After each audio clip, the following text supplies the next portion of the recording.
Сәлеметсіздер ме оқушылар? Әдебиеттік оқу сабағын бастаймыз. 92-ші сабақ, сабағымыздың тақырыбы ғарышқа саяхат. Бүгінгі сабақта мәтіндегі сұрақтарға жауап бересің, үлгі бойынша өлең құрастырасың. Бірінші тапсырма: сен Гиннес рекордтар кітабы дегенді естідің бе? Гиннес рекордтар кітабы әлемдік рекордтар енетін жылдық жинақ.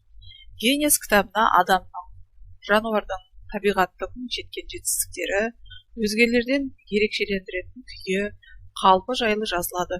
Алғаш рет Гиннес кітабы 1955 жылы ирландық сыра қайнатушы Гиннес компаниясының басшысы Хью Бивер сэрдің тапсырысы бойынша жарық көрген.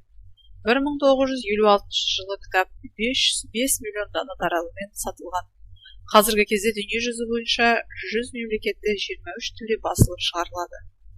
2003 жылы Гиннестің рекордтар кітабының таралымы 1 миллион данаға жеткен. 100 миллион данаға жеткен. Гиннес кітабы алғаш рекорд жасаған адамдардың есімі жазылатын кітап. Рекорд еңбекке спортта қол жеткен ең жоғары табыс. Екінші тапсырма: мәтінді түсініп оқы. Гиннес кітабына енген қазақ. Тбилиси крейсерінен жаңа тіспен ұшақты көкке көтеру оқиғасына бүкіл әлем көз тікті десе де болады. Тоқтар сынақшы ұшқыш ретінде бұл ерлігі МиГ-29 ұшағымен жасады. Кеңес ұшағы лып етіп көтеріле ала ма? Әлде бұрқ етіп жоқ бола ма? Бүкіл дүние жүзінің мамандары демін ішіне тартып қарап тұрған еді. Тоқтар Әубәкіровтің алдында крейсердің қып-қысқа ұшу алаңынан МиГ-29 ұшағын лып еткізіп көкке көтеру міндеті қойылды. Жаңа әдістің ерекшелігі сонда: ұшақ құдды трамплиннен түскендей төмен лықсып келіп, дүр етіп ұша жөнелген кептердей тез көтеріліп кетуі керек. Барлық мәселені аз-ақ секундтар шешеді. Ол ұшақтың моторына байланысты. Сәл іркіліс болса бітті. Ұшақ судың астына кіріп кетеді.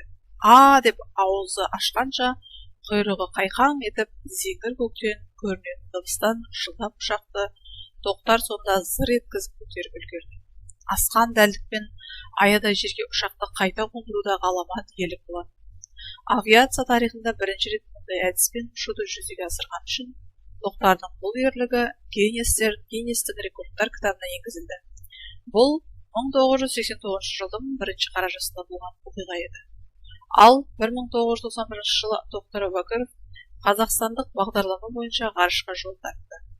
7 тәулік 22 сағат 12 минут 40 секунд ғарыш кеңістігінде болған Тоқтар Әубәкіров тұңғыш қазақ ғарышкері атанды.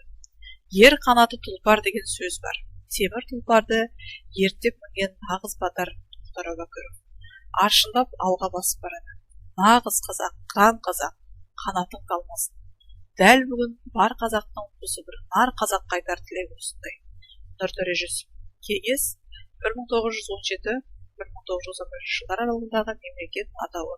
Кеңес одағы. Үшінші тапсырма: Гиннес кітабына енген қазақ кім? Ол қандай ерлік көрсетті? Қазақ елінен шыққан ғарышкер Тоқтар Әубәкіров аварияға ұшырап кетіп жатқан ұшақты зыр етіп көтеріп үлгерді. Төртінші тапсырма: Тоқтар Әубәкіровты сипатта. Батырға қандай тілек айтасың? Тоқтар Әубәкіров қазақ елінің мақтанышы, тұңғыш қазақ ғарышкері, Гиннестер рекордына алынған енген қазақ батыр. Ғарыш әлемдегі еңбегіңіз үшін үлкен рахмет. Ауырмаңыз, ел мақтанышы болып жүре беріңіз. Бесінші тапсырма: өлең құрастырып көр. Мен ғарышкері боламын, ұшып жерге қонамын. Тоқтар аға сияқты таң қалдырамын қазақты.